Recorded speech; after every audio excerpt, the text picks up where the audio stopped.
Live from the studios of Barcelona, Spain, it's Slade Suter, live on Authenticity Radio. Slade Suter, live on Authenticity Radio. It's a radio show about real people and real authentic talk. And now, your host, who has the hospitality of a fat and jolly innkeeper, Slade Suter. Hello, this is Slade Suter, and I am happy to be back in Barcelona, Spain. And before I begin today's program, Conflict and Your Moral Obligation to Do Something About It. Ooh, that sounds like a big title. I want to thank you.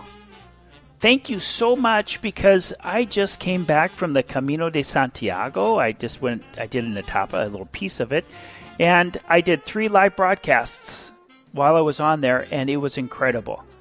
And furthermore, I want to tell you that the ratings were absolutely crazy, and I'm very pleased and thankful for that.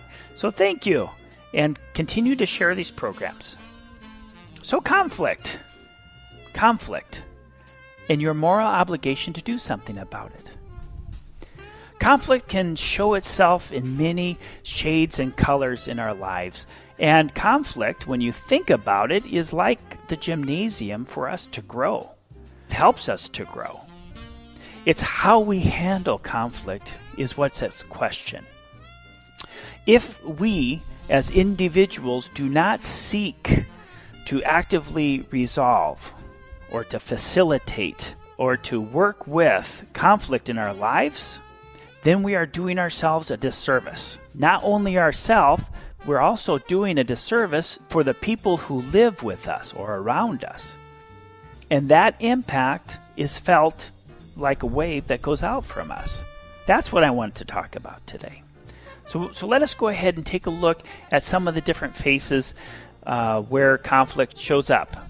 All the way from international border disputes, territorial disputes, from family feuds, religious ideologies where I'm right and you're wrong, conflicts with inside business, conflicts with inside your own family, conflicts on your personal level.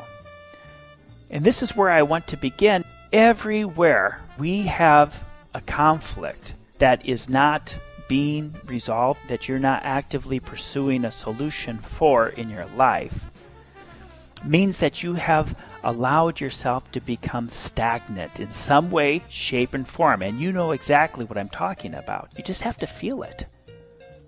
So this is where we need to go. Not necessarily to resolve. We need to work toward it. Work toward that resolution, and that will free that feeling of being stagnant within inside yourself.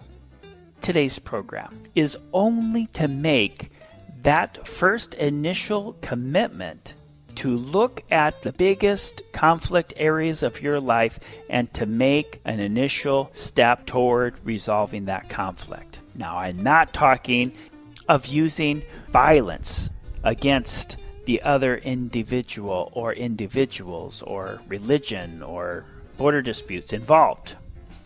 I am talking about a higher understanding of who you are in your essence, what you are really capable of. In short, who you are as an authentic individual. You are listening to Conflict and Your Moral Responsibility. We'll be right back after this message. Authenticity Radio, where real people and real authentic talk converge. Hi there, this is Slade Suter. If you enjoy Authenticity Radio, then you will like my book.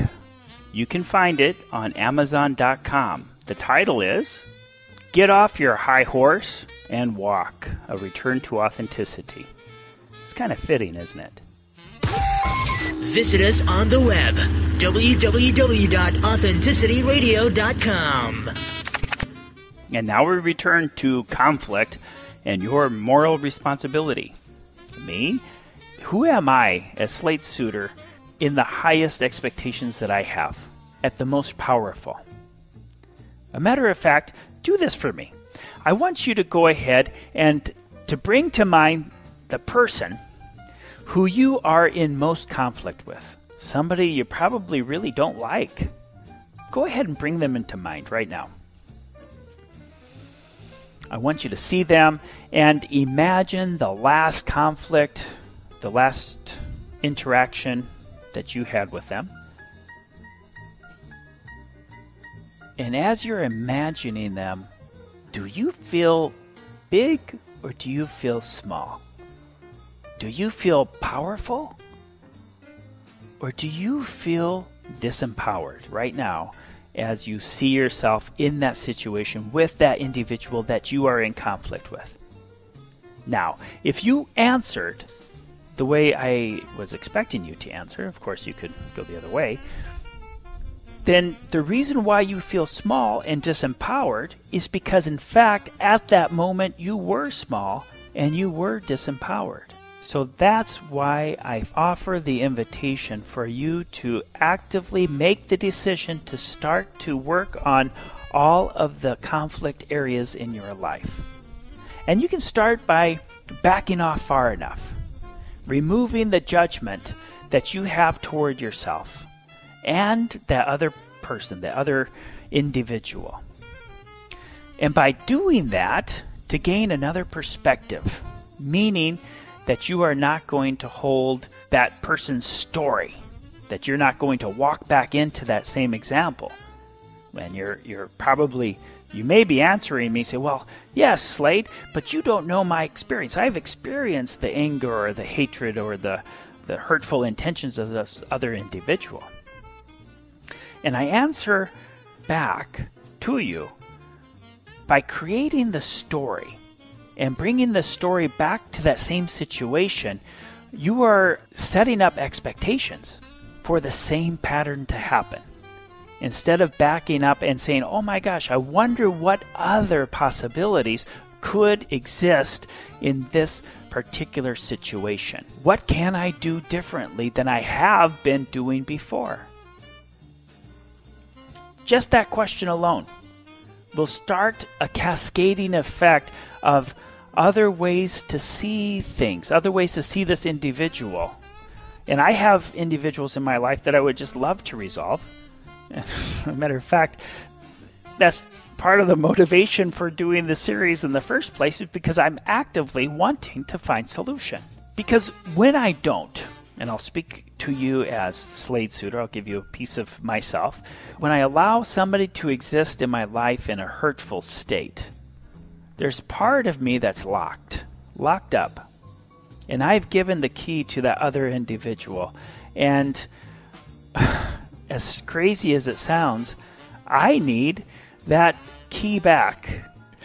And if I allow this pattern to repeat itself, I stay locked and I'm unavailable for you. And there's nothing I can really do to give you my best unless I claim that piece back.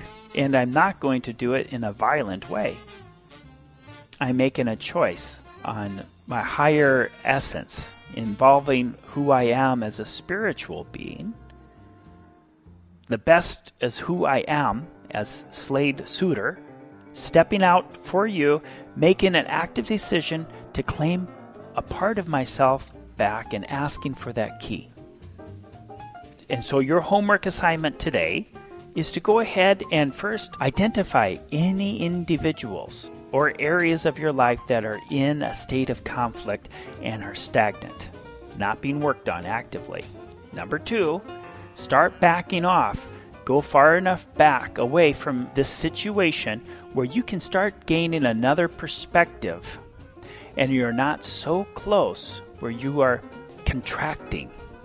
You want to be open to be able to take a look at this situation in a new way. Number 3, drop the story. The story of your expectations of how it's going to be. Because it's been this way in the past. He's done this and I've done this, or she's done that and I've done that. You want to drop that. Number 4, if I want to live my life in peace, what must I do in regards to this particular individual? While I'm back, not when I'm up close, because when I'm up close, there's physical things that seem to happen. You know, I get in a contracted state. My adrenaline can start flowing. My higher reasoning shuts off. My fear element kicks up in my brain, and then I'm reactionary. I'm protecting myself, my own skin. Now, that's as far as I want to go in today's program. I'm going to be doing a series on conflict and resolution. There's a lot that we can discover. So this is it. Let's go through those 4 steps, and I'll be back with more on the next program.